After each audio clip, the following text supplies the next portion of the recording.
आज घर में काफी चहल पहल थी। छोटी ननंद मेघा की शादी 15 दिनों के बाद ही तय हुई थी। सब उसकी तैयारियों में लगे हुए थे। बड़ी ननंद बाणी भी उसके पति हेमंत के साथ आई हुई थी। सब लोग पापा जी के कमरे में बैठकर इसी बारे में डिस्कस कर रहे थे, जबकि घर की बड़ी बहू नित्या सबके लिए चाय नाश्ते की तैयारी कर रही थी। जैसे ही चाय नाश्ता तैयार हुआ, वो सबका चाय नाश्ता लेकर उनके कमरे में आ गई। लेकिन उनके कमरे में प्रवेश करते ही सब लोग चुप हो गए। नित्या को ये सब बहुत अजीब लग रहा था, पर फिर भी उसने सबको चाय नाश्ता परोसा और खुद भी अपना चाय नाश्ता लेकर बैठ गई। लेकिन तभी मम्मी जी ने उसके पति समीर को नित्या को बाहर भेजने का इशारा किया, जिसे नित्या ने देख भी लिया था, लेकिन अनजान होने का नाटक करती हुई वो चुपचाप बैठी रही। आखिर समीर ने नित्या से कहा, नित्या, हम लोग कुछ जरूरी बात कर रहे हैं, प्लीज तुम अपने कमरे में जाकर नाश्ता कर लो। नित्या ने प्रश्न भरी नजरों से समीर की तरफ देखा, जैसे कह रही हो कि मैं भी तो इस घर की सदस्य हूँ, भला मेरे सामने बात क्यों नहीं कर सकते हो? मुझे भी तो इस घर में क्या चल रहा है वो सब बातें जानने का हक है। शायद उसकी ये बातें बाणी ने समझ ली थी, इसलिए वो नित्या से बोली, भाभी वो क्या है ना कि जब आपके लायक कोई काम होगा तो हम आपको जरूर बुलाएंगे। अभी तो आपका कोई काम नहीं है, तो आप नाश्ता करके अपने काम खत्म कर लो। वैसे भी आपको पता है ना शादी के घर में कितने काम होते हैं, और आप घर की बहू हो तो आपको ही सब कुछ संभालना है। उसकी बात सुनकर नित्या ने मन ही मन सोचा, हाँ मैं तो घर के काम करने के लिए हूँ, बाकी तो मुझे पता नहीं कि कौन कब चला आ रहा है और कहाँ क्या खर्च हो रहा है, घर में क्या सामान आया है और क्या नहीं। बाजार से भी सामान लाकर सीधे अलमारी में रख दिया जाता है, मुझे तो कुछ भी बताया नहीं जाता। पर इतने लोगों के बीच बोलकर अपनी क्या बेइज्जती करे, इसलिए चुपचाप उठकर अपने कमरे में आ गई। काफी देर तक तो उससे कुछ खाते ही नहीं बन रहा था, पर भूखे क्यों रहना, आखिर काम भी तो उसे ही करना है। इसलिए अपना नाश्ता खत्म किया और प्लेट रखने के लिए रसोई में जा ही रही थी, तो देखा सब लोग तैयार होकर कहीं जा रहे थे। नंदोई जी तो अपनी चाबी उठाकर पापा जी के साथ बाहर निकल गए। वही दोनों नंदे अपना बैग लहराती हुई बाहर आई और भाभी को बाय कहकर निकल गई। सासू माँ प्रतिभा जी भी बाहर आई और नित्या को काम बता दिया, बहू हम लोग बहुत जरूरी काम से बाहर जा रहे हैं, तुम दोपहर का खाना तैयार कर लेना और खाने में कुछ अच्छा बना लेना। बानी और दामाद जी भी यहीं खाना खाएंगे। उसे काम बताकर वो भी बाहर निकल गई। समीर बाहर आया और कमरे में अपना वॉलेट और बाइक की चाबी लेने चला गया। तब तक नित्या भी कमरे में आ गई। समीर, तुम सब लोग कहाँ जा रहे हो? उसकी बातों को अनसुना कर समीर बोला, अभी मम्मी ने बताया तो सही कि जरूरी काम से जा रहे हैं। हाँ पर कहाँ जा रहे हो तुम लोग? हाँ पर कहाँ जा रहे हो तुम लोग, ये तो बताया ही नहीं। अब जरूरी है क्या हर बात तुम्हें बताना? बता तो दिया कि जरूरी काम से जा रहे हैं, और मम्मी ने तुम्हें जो काम बताया है वो कर लेना, और भगवान के लिए खाना ढंग का ही तैयार करना। कहता हुआ समीर अपने वॉलेट और चाबी लेकर वहां से निकल गया। नित्या उसके पीछे पीछे दरवाजे तक आई तो देखा सब लोग कार में बैठे थे। समीर भी जाकर अपनी बाइक पर बैठ गया, पर पता नहीं क्यों ये लोग अभी भी रवाना नहीं हो रहे थे। नित्या वहीं दरवाजे पर खड़ी उन लोगों को देख रही थी। ऐसा लग रहा था जैसे वो लोग किसी का इंतजार कर रहे हों। 10 मिनट के बाद उसे घर के काम करने वाली जमुना काकी आती दिखी। उसके आने पर प्रतिभा जी ने उन्हें अपने पास बुलाया और उन्हें कुछ समझाकर वो लोग वहां से रवाना हो गए। पीछे पीछे समीर भी रवाना हो गया। जमुना काकी घर में आ गई तो नित्या ने दरवाजा बंद किया और आकर सोफे पर निढाल होकर बैठ गई। जमुना काकी अपने काम में लग गई। सबसे पहले उन्होंने प्रतिभा जी के कमरे की सफाई की और फिर बाहर निकलकर उस कमरे के दरवाजे पर ताला लगा दिया। उन्हें ताला लगाता देखकर नित्या ने पूछा, अरे काकी, ताला क्यों लगा रही हो? उसकी बातें सुनकर जमुना काकी ने उसकी तरफ देखा और बोली, मैडम ने कहा है उनके कमरे की साफ सफाई करके ताला लगा देना। नित्या ने उसके आगे कुछ नहीं कहा, पर उसे हैरानी तब हुई जब जमुना काकी ने चाबी उसे देने की जगह अपनी कमर में खोस ली थी और घर के बाकी कमरों की सफाई करने लगी। नित्या उसे काम करते देखकर बैठी बैठी सोचने लगी कि यही इज्जत है उसकी इस घर में। एक नौकरानी पर भी आंख मूंद कर विश्वास किया जा रहा है, पर अपनी बहू पर नहीं।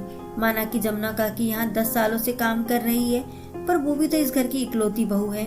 आज नहीं तो कल उसे ही तो सब कुछ संभालना है।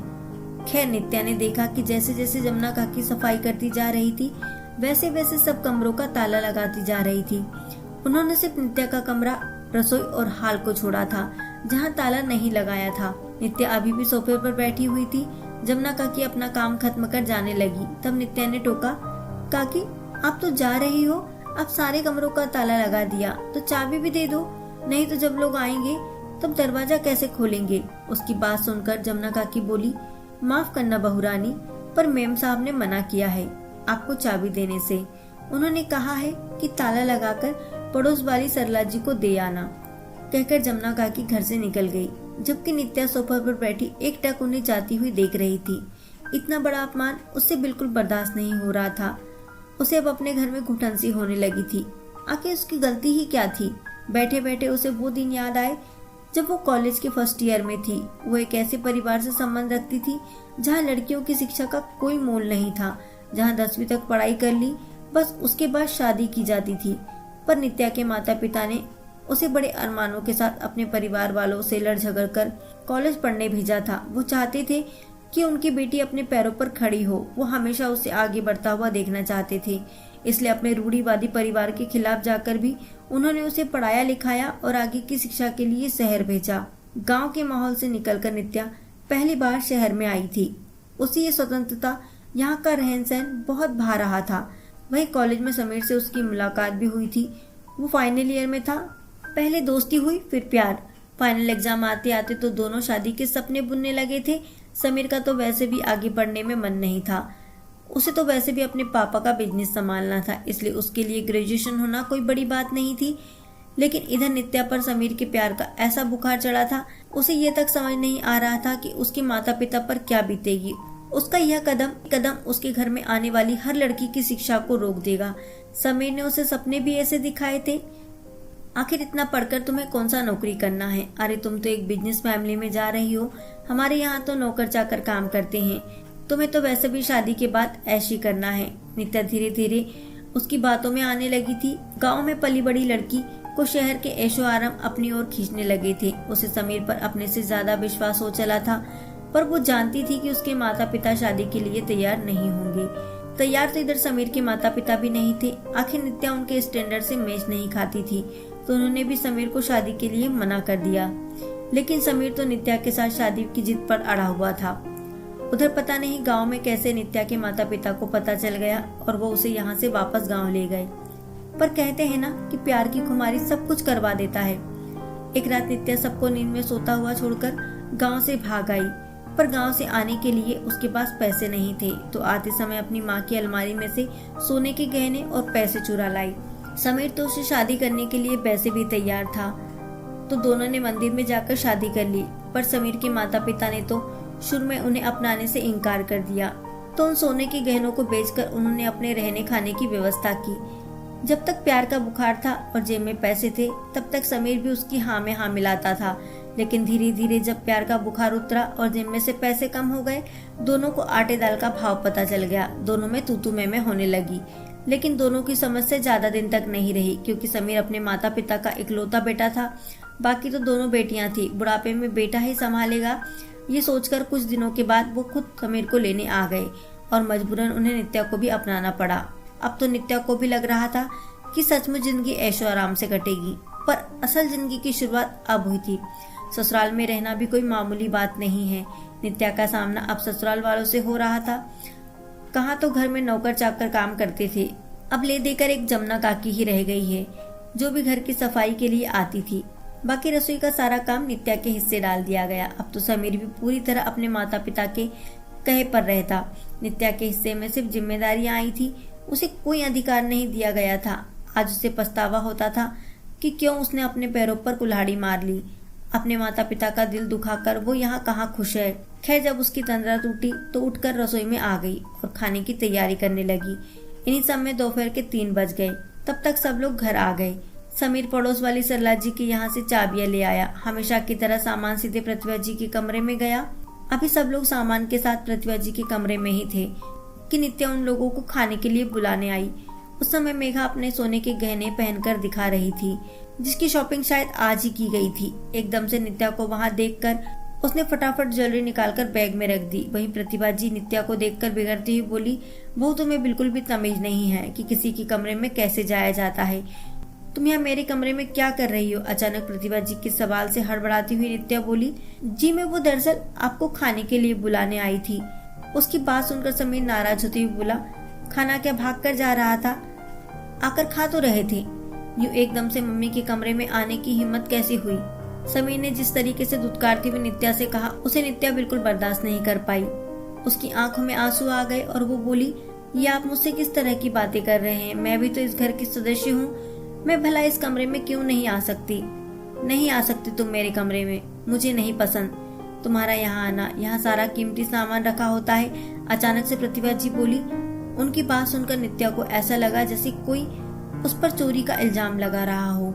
उसने भी प्रतिभा जी के सामने आते हुए कहा, आपको मुझसे ज्यादा जमुना काकी पर विश्वास है, जबकि मैं आपके घर की बहू हूँ। मैं घर में मौजूद थी, फिर भी आपने जमुना काकी से कमरों में ताला लगवाया और चाबी सरला आंटी के घर पे दे दी। आपको मुझ पर रत्ती भर भी भरोसा नहीं है। हाँ, नहीं है मुझे तुम पर भरोसा। भला हम तुझ पर क्यों भरोसा करें? अरे जो अपने माँ बाप की सगी नहीं हुई वो हमारी क्या होगी? तू तो तेरे ही माँ के गहने चुरा ले आई थी, फिर तेरा क्या भरोसा कि तू हमारे गहने नहीं चुराएगी? प्रतिभा जी ने आज दिल की भड़ास मुंह पर निकाली थी। सुनकर नित्या बिल्कुल हैरान रह गई। उसे ऐसा लग रहा जैसे किसी ने आईने के सामने खड़ा कर उसे नंगा कर दिया हो। अपने इस प्रतिबिंब को तो वो देख भी नहीं पा रही थी और ना ही कुछ कह पा रही थी, इसलिए अपने आंसू लेकर अपने कमरे में निकल गई। अपने कमरे में जाकर बैठ गई। आज सचमुच उसके माता पिता का चेहरा उसे याद आ रहा था। उनके विश्वास को तोड़कर आज जो कुछ उसे मिल रहा था शायद वो उसी के लायक थी। आखिर रात हो गई, सबने अपना अपना खाना खा पी लिया, लेकिन नित्या को किसी ने भी नहीं कहा। आज उसे पता चल रहा था कि उसकी वैल्यू क्या है। शिक्षा उसके पास थी ही नहीं, फर्स्ट ईयर के एग्जाम दिए ही नहीं थे उसने, पर फिर भी अपने स्वाभिमान को मारकर जीना नहीं चाहती थी। इसलिए उसने अपनी शिक्षा को पूरी करने की ठानी। जानती थी कि घर में कोई भी पैसा नहीं देगा, इसलिए उसने दूसरे दिन एक छोटे स्कूल में नौकरी करने के लिए अप्लाई किया। भला एक 12वीं पास लड़की को क्या नौकरी मिले, पर फिर भी डेमो के बाद प्री प्राइमरी टीचर की जॉब उसे दे दी गई। सैलरी सिर्फ 5,000 रुपए थी। पहले तो घर में कोई इस बात को लेकर तैयार नहीं था, लेकिन 6 से 7 घंटे के लिए कम से कम नित्या से छुटकारा मिलेगा, यह सोचकर ही प्रतिभा जी ने हाँ कर दी। अब अपनी सैलरी से ही उसने फॉर्म भरा और अपनी आगे की शिक्षा शुरू की। आखिर अथक परिश्रम और समय के साथ उसने अपनी शिक्षा भी पूरी की और अच्छी जगह पर नौकरी भी लग गई।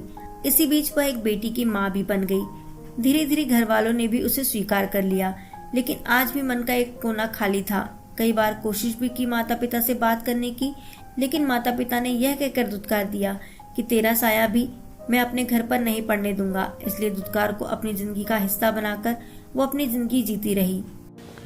दोस्तों, आपको ये कहानी कैसी लगी कमेंट में ज़रूर बताइएगा, और अगर आपको ये कहानी अच्छी लगी तो प्लीज़ चैनल को लाइक शेयर एंड सब्सक्राइब जरूर करें। जय हिंद, जय भारत। फिर मिलेंगे अगली कहानी के साथ दोस्तों। वंदे मातरम।